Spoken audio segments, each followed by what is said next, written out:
Hey everyone, this is our installation video for the 2019 through 22 Dodge Ram cargo camera light system. The light system is a bezel-based solution that will retain the original DOT-approved light, affix the bezel to the vehicle, and then the light going in between the two, giving you a 360-degree adjustable camera that can be viewed through the cargo area or out the back of your vehicle.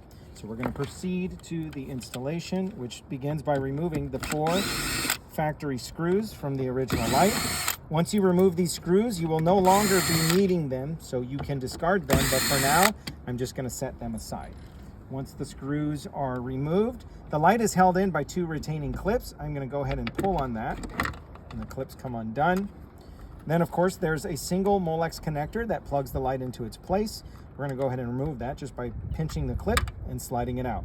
Now, it is important to remember with this clip, do not let it get lost in the vehicle. Keep it tucked out or in an area where you know where it's at and easily accessible, because you will be reconnecting it back to the original light again. I'm going to tuck this light aside. Now, the manufacturer did provide 2 gaskets for the bezel to be affixed to the bezel for sealing purposes. This first gasket here, the thicker one, gets affixed to the back of the bezel because it's going to be making physical contact with the truck itself. The second thinner gasket goes to the inside of the cavity here where the light assembly goes into to prevent leakage or help sealing for the light to the actual bezel. Now I have a finished product here where I've already put the gaskets on the physical bezel. Now, one thing I do want you to notice is the camera cable. This is important to understand. The cable has to go in between the plastic bezel and the thicker gasket. It cannot run on the outside of the gasket.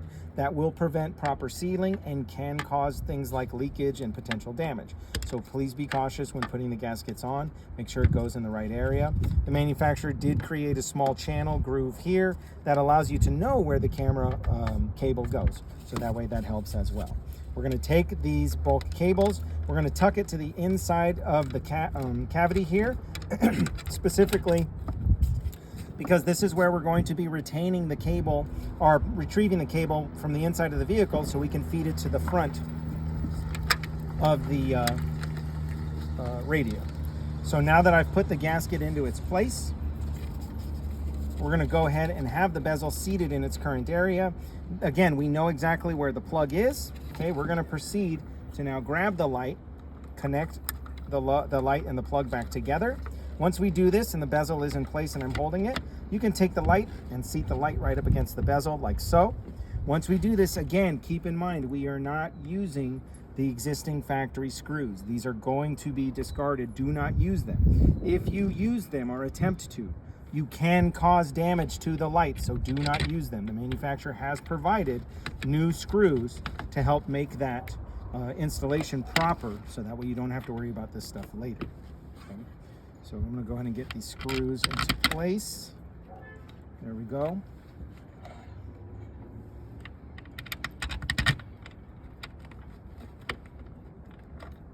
Okay, once you have a couple of screws seated, we're going to go ahead and tighten this down. You do not need to go very tight. The gaskets are going to help create that seal for you. There you go.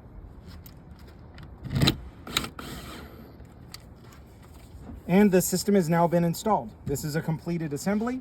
Everything is done. One last final step. If you want to adjust the physical camera to a specific viewpoint, what you're going to do is go into the accessory bag, locate the U adjustment tool, which literally looks like a letter U. You're going to position it to the detents on the camera itself. One would affix to the bottom, the other one would slide into the top, and then you can proceed to adjust and rotate the camera like turning a dial. Or you can adjust the viewing angle of it, so that way you can optimize the view to where you want it to be satisfied for you. That is complete on the installation. The next part will take you into the integration portion of installing the stereo.